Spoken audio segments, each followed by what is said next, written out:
นะโมตัสสะภะคะวะโตอะระหะโตสัมมาสัมพุทธัสสะนะโมตัสสะภะคะวะโตอะระหะโตสัมมาสัมพุทธัสสะนะโมตัสสะภะคะวะโตอะระหะโตสัมมาสัมพุทธัสสะพุทธังธัมมังสังฆังนะมัสสามิ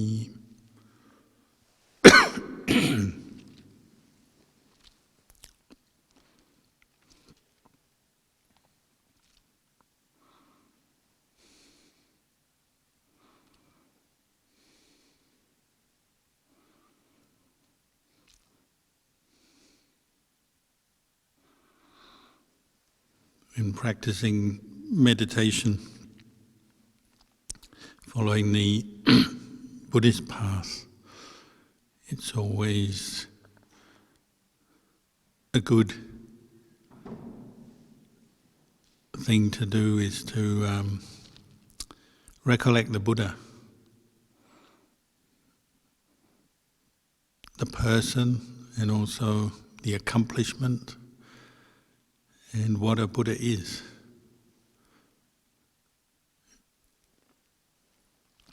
When you recollect the Buddha as a person, the historical Buddha, you're recollecting his life from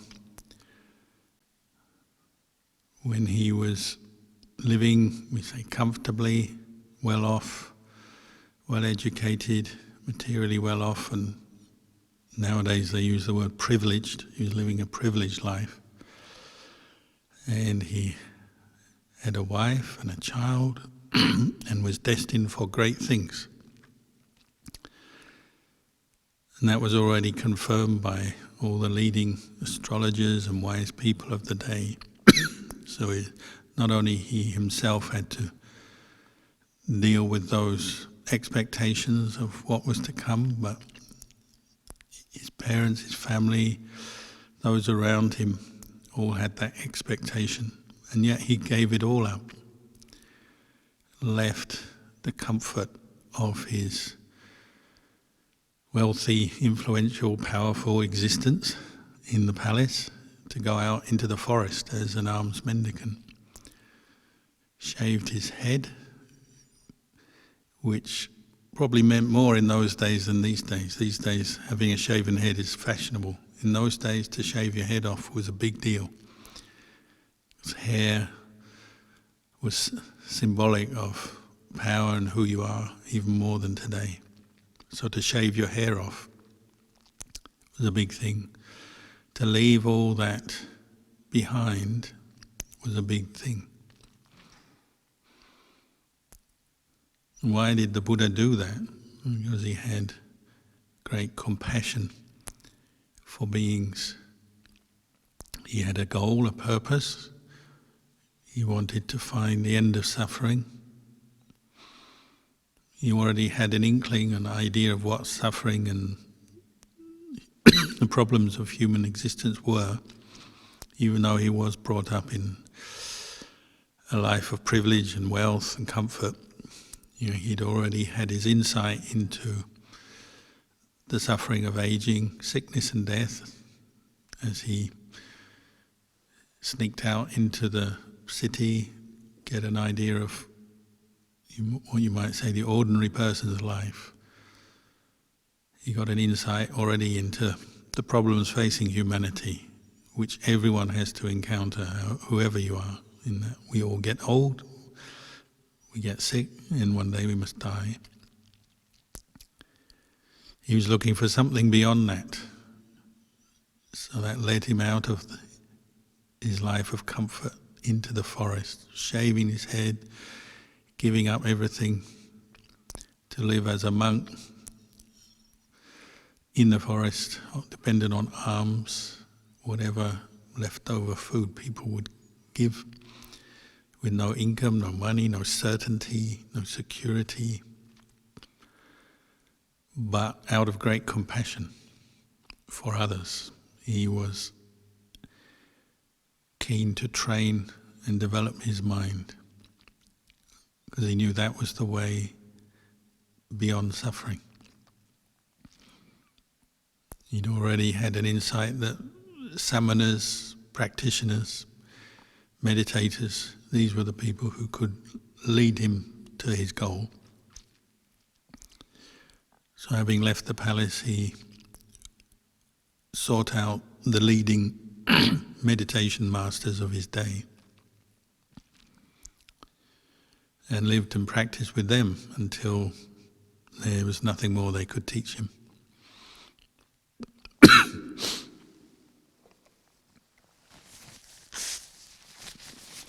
He also had to encounter his own wrong views, went off practicing dukkha kiriya with the other ascetics, his friends, but going in a wrong direction, what we call atakila matana yoga.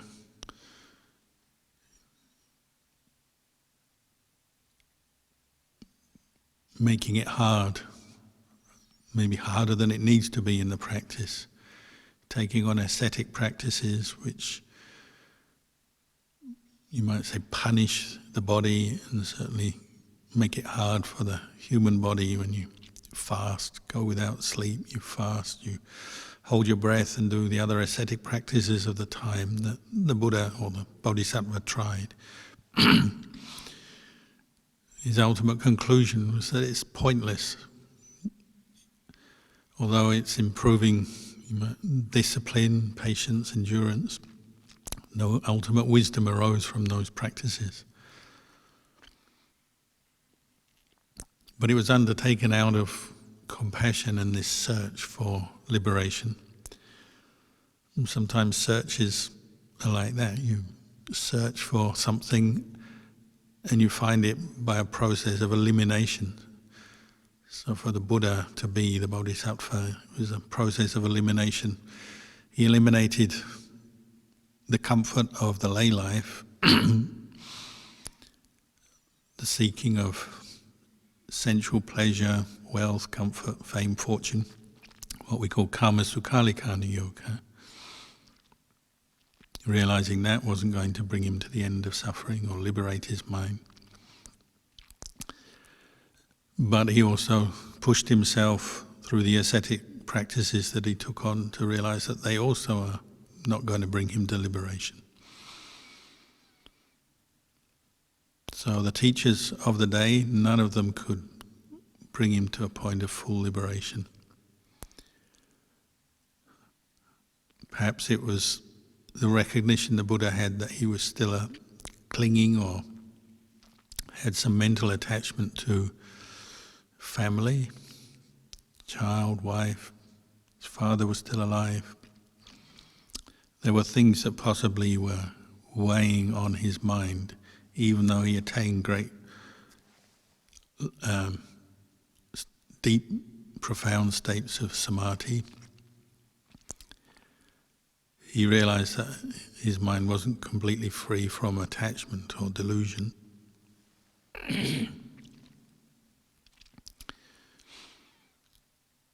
So eventually he came back to sit under the Bodhi tree, contemplate and develop this understanding of the middle way of practice, neither slipping into just endless pursuit or pointless pursuit of sensual desire, sensual comfort, material comfort, nor the pointless pursuit of self-mortification, asceticism, extreme asceticism, punishing the body.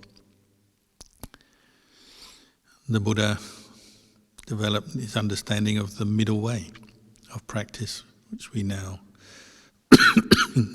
know as part of the Four Noble Truths, the Eightfold Noble Path. He based that on going back to his childhood and the perception of and the memory of being peaceful sitting under the rose apple tree while his father did the royal ploughing ceremony for to bring good fortune to the community. The little Bodhisattva, 7 years old, sat under the rose apple tree and entered samadhi quite naturally. And the Buddha took that as a cue or the Bodhisattva on the night of his enlightenment took that as a cue for calming his body, entering state of samadhi, but then withdrawing and reflecting on defilement, how greed, anger, delusion is the cause of suffering for a human being whenever we fall into it. And therefore abandoning greed, anger, delusion, and the knowledge, the insight into how to do that must be the way out of suffering. And he came to that knowledge and that conclusion on the night of his enlightenment, till he was absolutely sure, positive there was no traces of greed, anger, delusion left in his mind.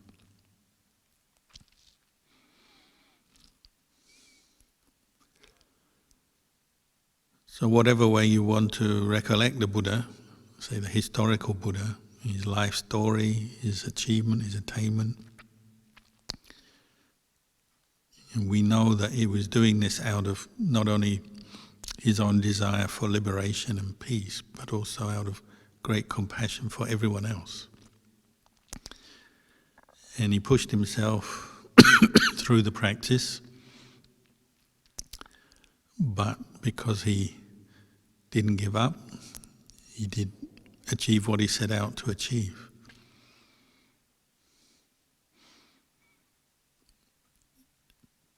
For the modern day practitioner, it's like an endless source of strength of mind to recollect the Buddha, come back to recollecting the Buddha, his personal story, but also the qualities, the leading qualities of the Buddha. The Buddha is the awakened one, and completely happy and peaceful. Happy in a deep and profound way that is, beyond comparison with just the ordinary things that we usually talk about as happiness. We all wish each other well and wish each other to be healthy and have enough material wealth in our life and have good friends and family around us and all the things that people take as happiness and pleasure in this world. We all know that, but none of this compares to the happiness of the awakened mind, free from greed, anger, delusion. And how did the Buddha get to that point? Well, in one way you could say he was willing to abandon the ordinary pleasures and happiness of the world that we so often take as what we're seeking and what we are often satisfied with. He was willing to abandon them for the deeper pleasure of liberation, liberating the mind from defilements. And our practice works in this way. Sometimes you have to be willing to give up certain things, even pleasure, even happiness of one nature, material happiness, sensual happiness, for a higher happiness, the happiness of a mind free from defilement. This is why they called the Buddha's practice and life the great renunciation. You have to accept, as you pursue the practice, you have to renounce certain things, but it's not without purpose. You renounce on the one hand, but you gain on the other. So like coming on a meditation retreat, you give up time, which is valuable. You could be earning money or enjoying yourself in other ways, doing other things. You give up that time, that valuable time. You give up some comfort, because to meditate, to sit, to walk, to restrain yourself in the precepts means giving up a certain amount of pleasure and comfort that you might normally indulge in, and putting up with a certain amount of pain and discomfort that you might normally want to avoid, like painful knees or feeling tired or the restless mind, just being with that. you're giving up, but in the long run you're gaining. And that's where we need some saddha, some faith and confidence following the Buddha, and then all the people who have practiced since the Buddha, what we call the Sangha, the enlightened Sangha, monks, nuns, men, women who have practiced. Following in their footsteps, there's this gap between what we're experiencing now and what we're aiming for, liberating the mind from suffering. It's faith that first of all bridges that gap, gives us energy, confidence, willingness to practice. Because at first we may only have a glimpse of the peaceful mind, the liberated mind. And a lot of the time the mind is not very liberated. And before you can liberate your mind, you have to see that or know that it's not liberated. Before you can pull your foot out of the mud, you have to know that you're stuck in the mud.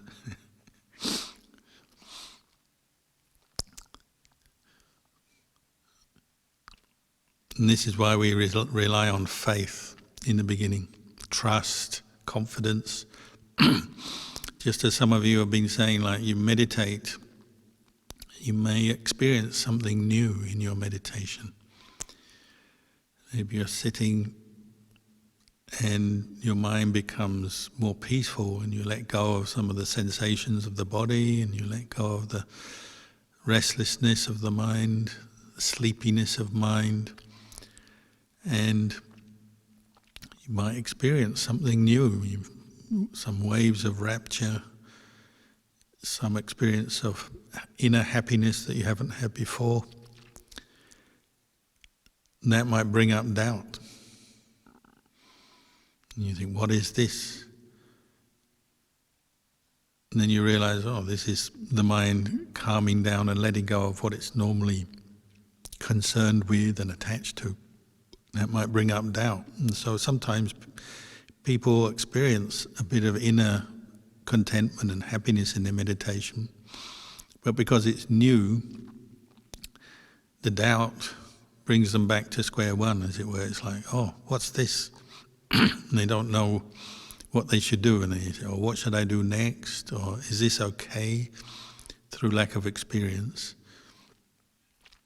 And so they withdraw from that inner happiness, start thinking again and getting attached to different stuff again, lost in doubt maybe. So you also have to have the trust, the confidence in the Buddha, the Dhamma, the Sangha, to keep going and not give up and not fall into doubt and let that lead you astray from the path. So it's quite all right just to keep sitting there. Even if you become peaceful, your body becomes very light, free, even free from pain, and then free from distraction, restlessness, sleepiness. You have to rely on your faith. If it's something new to you, just keep going and watch and observe and learn from that experience. You might say to allow your mind to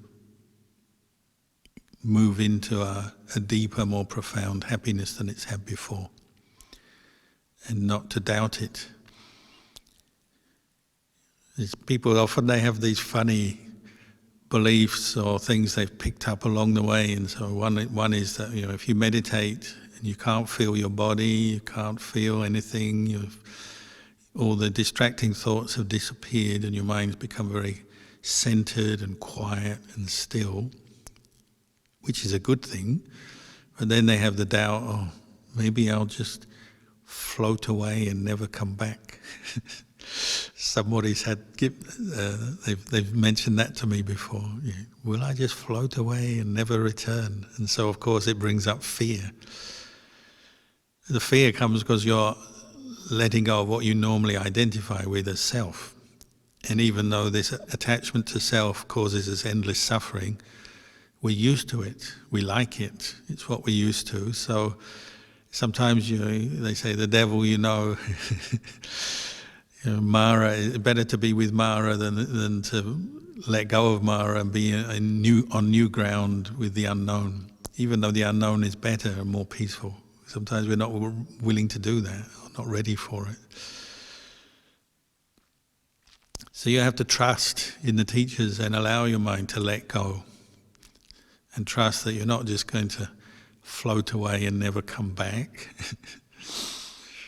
The other one is maybe fear of visions, because when you become more peaceful and you start letting go of the body, and your awareness is turned inwards with the mind itself, well, not only do you experience rapture, happiness, but maybe the brightness of the peaceful mind. We have light nimiters, and that can be distracting. And sometimes people are worried they're going to see something, or see a ghost, or see some vision that may upset them. Again, you have to come back to your confidence in the Buddha, the Dhamma, the Sangha, the teachers who've practiced this before, and realize, well, there's really very little danger involved in this. If you do see a vision, well, it's just a vision. Just like any kind of vision you can have in your mind, you can have a memory pop up, you can create a vision with your imagination, or sometimes out of stillness, visions do arise, what we call nimitas. But a nimitta, a vision, is just a vision. And it arises and then it ceases. It's not there all day long. All you need to do is bring up that awareness. Oh, this too will pass. You watch it, and then you watch it pass away. But not to get fascinated or caught up in these things, but just to know them as impermanent. It's one aspect of the mind, one aspect of meditation. Maybe nimittas arise. Some that make sense. You see something you know or remember. Some don't make sense. Maybe you see a face of somebody you've never seen before or can't remember, or some image or other, or just light. So you have to keep your mind steady with wisdom or discernment at that point as well, not just let the nimitta kind of run the show, or overwhelm you, but just keep your common sense, keep your practical understanding of what's going on, and just say, oh, okay, there's an image, what will happen? There's no real danger to you. You're just sitting there peacefully in your home or in the monastery. There's no real danger other than your mind. And that's where you can really understand how the mental proliferation causes a suffering. You're just sitting peacefully meditating, but you can manufacture fear or worry or anguish or sadness or desire and longing for things. I mean, some nimittas, some visions you have are beautiful, attractive. That can be just as much a problem as something that's ugly or fearful or frightening. You see something in your imagination or just in the peaceful mind that can fascinate you, and you want to keep looking, and again you lose your awareness and you lose your understanding at that moment. So Luang Por Chah said, whatever it is arises, just contemplate, it's impermanent. It comes, it goes, it arises, it ceases. Just know it, and then let go. Or maybe there's no visions or no particular sense stimulation in your meditation, but maybe just the peace and stillness of samadhi can set you off. All your thoughts go quiet. You're not worried about that pain in your leg. You're not worried about the future, not thinking of the past. You just suddenly become very quiet and still in the present moment. All you really need to do is just know that, maintain mindfulness and know it from moment to moment. But still, the doubt may arise and you think, oh, I can't think, nothing's happening, why aren't I thinking? And that can make us get worried. Sort of, where have I gone? If anything happens that concerns you or worries you, just open your eyes and take a few deep breaths, and you realize you're still sitting there nothing has changed. There's no danger, there's no risk. Take a few deep breaths, re-establish mindfulness, steady your mind, and then close your eyes and carry on. That would be best of all. Just carry on with your meditation. Don't give in to the doubt or the uncertainty. And that takes practice, and again, come back to trusting in the Buddha, the Dhamma, the Sangha. Open your eyes, check your surroundings, and then carry on meditating. But so often people give in at that moment and say, oh, that was unusual, and then they just stop. And then back to square one, and maybe they stop the meditation altogether, which is a shame. Keep going. If you're peaceful and still, enjoy it. If somebody's really peaceful in enjoying their meditation and absorbing right into it, that's fine. It doesn't matter if you miss a few appointments, if it's nothing too that important, or just miss something. You can miss a meal or miss something else, or just carry on sitting. That's fine. You know, even monks, we have a sort of a routine every day. We go on alms round, we have our meal, we have meetings, we have chores. But occasionally, you know, a monk is meditating and becomes so peaceful, they don't want to get up. Well, that's all right if you have to sit through some other activity and not participate because you're peaceful. That's probably the one reason in the world to miss something. You know, you shouldn't miss things because you're lazy or distracted or don't care. But if you're missing because you're so peaceful, absorbed in your meditation, that's all right.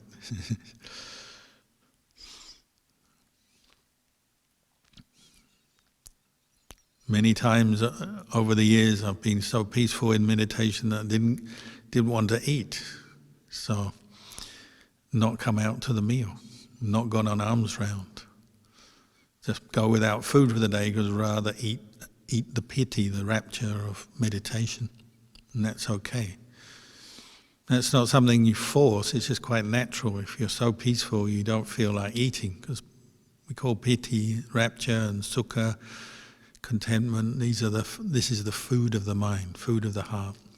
It's better than physical food, at least for a short while. Of course you have to eat eventually. But it doesn't matter if you miss a meal because you're so peaceful. Or maybe you book somebody to do some job or talk to someone or appointment. Well, sometimes you can be a bit late if you're really peaceful in your meditation. You have to be honest though, not use it as an excuse for something else.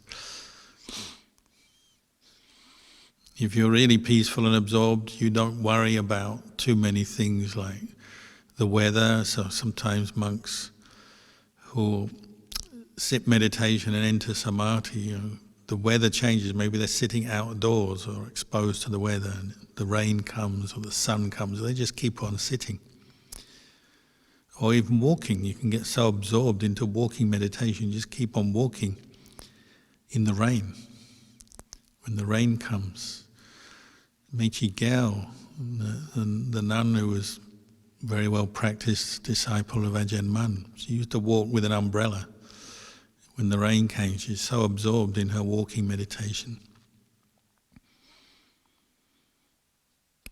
Lumpur Kasem was another monk who lives up in northern Thailand. He's passed away now. He used to sit all day in the sun, in the rain, in the heat, the cold. He'd just absorb into his meditation and sit there. Lumpur Kamkaning was an enlightened monk that I visited when I was first ordained. He lived in Ubon on the edge of the Mekong River. One time he was on retreat and he was standing meditation and he stood still for so long that termites came up and started to make a termite mound around his feet. And the villagers came and saw this and they were going to kill the termites, dig them out and remove them. And as they were doing that, he opened his eyes and said, "Stop doing that. I'm meditating and they're not bothering me. Just leave them alone." So I don't think anyone is going to sit so long that the termites will make a mound around them. But it just gives you a reflection, doesn't it? It's okay if you're absorbing into your meditation object, just keep going. Develop it, make your mind really firm and strong. And this is why we're doing it, to improve mindfulness, make the mind steady so that we can let go. And sometimes letting go means just ignoring things, seeing them, knowing them, and then letting go. It's very hard, I know, as a layperson, because you've got all these duties and responsibilities and things going on around you. It's hard to let go. But at least have that idea in your head that sometimes it is okay to let go, as long as there's no danger to human life or something. You know. As they said to Ajahn Chah, what if the house is on fire? Ajahn Chah said, well, don't be stupid. If the house is on fire, I'll get up and put the fire out. But if the house is not on fire, then just carry on meditating. Practice letting go. Usually it's just your mind, isn't it? Your mind finding excuses or tricking you in some situation. Your mind is always saying there's something more important to do, something I've got to think about, something I've got to talk about, something I've got to go and do, some job, some activity. Half the time it's just our mind finding excuses. So learn to let them go and keep meditating. So having said that, maybe I'll end the talk here and we can do some more meditation. We can keep sitting, meditating, until the sound of the bell.